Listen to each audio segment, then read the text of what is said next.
Well, hello again. I'm the Sorceress from sorceressrecipes.tv, and today I'm going to make you a very basic barbecue sauce. Now, it seems to me that every barbecue chef in America has his or her own very special, very secret, very successful barbecue sauce recipe.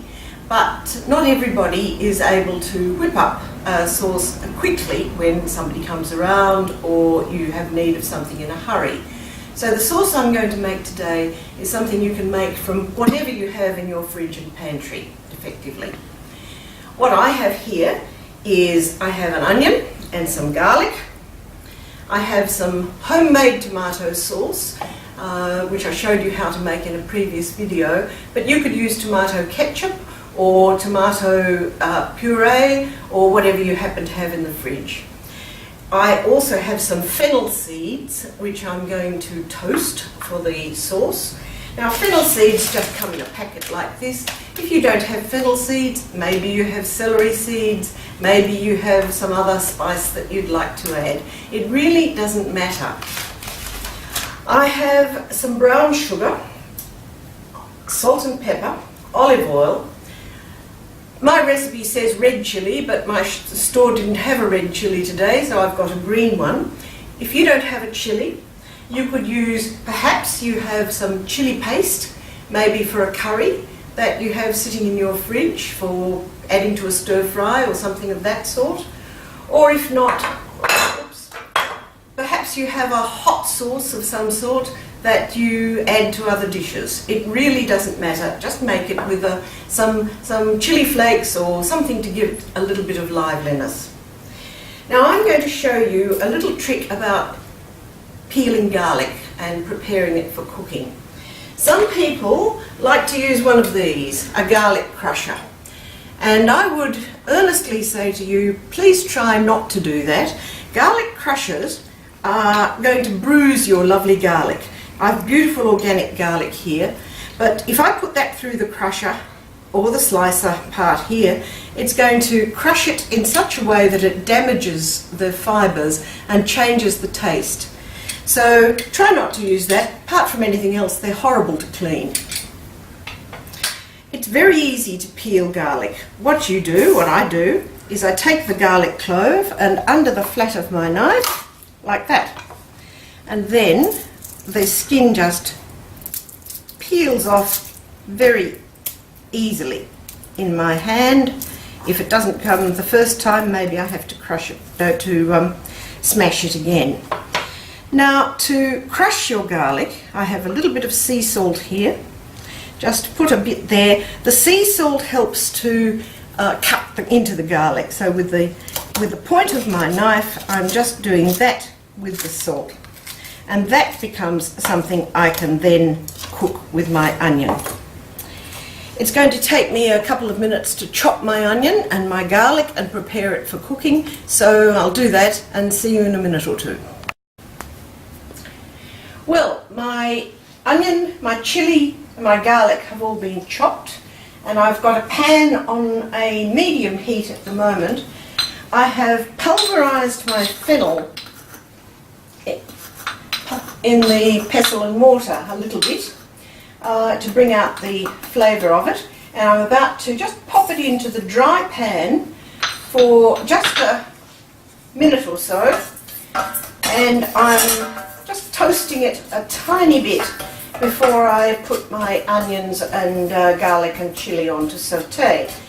Now, the reason for this is just to bring out the flavours a little bit. That's probably enough. This is my favourite olive oil that I buy in bulk from my local deli.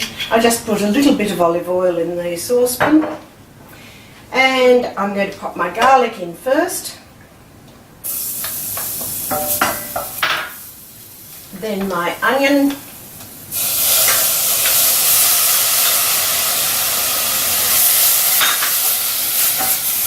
and then my chilli.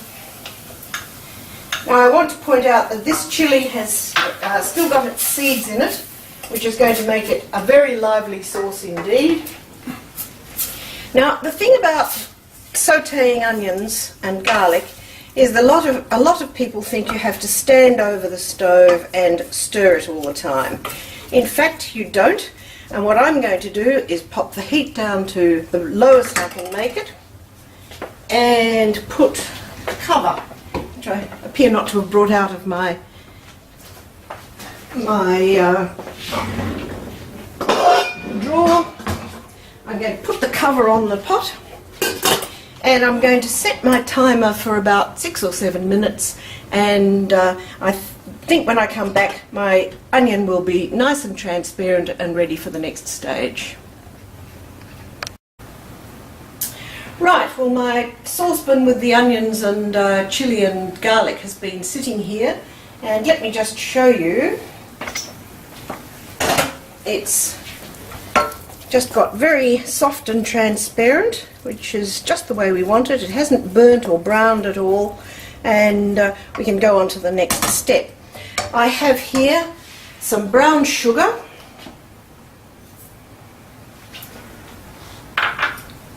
about 1/4 cup of soy sauce, about 10 fluid ounces of my tomato sauce. Any tomato sauce you happen to have around will do. And all I'm doing now is I'm mixing that up. As you see, it's looking good. It's getting that lovely, the soy sauce gives it that lovely barbecue sauce colour. So I'm just going to combine that like so. Doesn't that look luscious? And I'm going to pop the lid back on and let it simmer for about another 10-15 minutes on the lowest heat. Okay, so my sauce has been simmering away and I think it looks fabulous. I'm just going to taste it and make sure that the seasoning's correct. Oh yeah, yep, that's excellent. So I don't have to add any salt and pepper. Of course you could if you felt that it needed it. Turn off the heat. Here's my sauce boat. I'm going to pour it in there. Now as you see, that's quite chunky. If you wanted a smoother texture, you could move that through the blender. But the sorcerer and I like our sauces chunky, so that's how we're going to have it on our sausages tonight.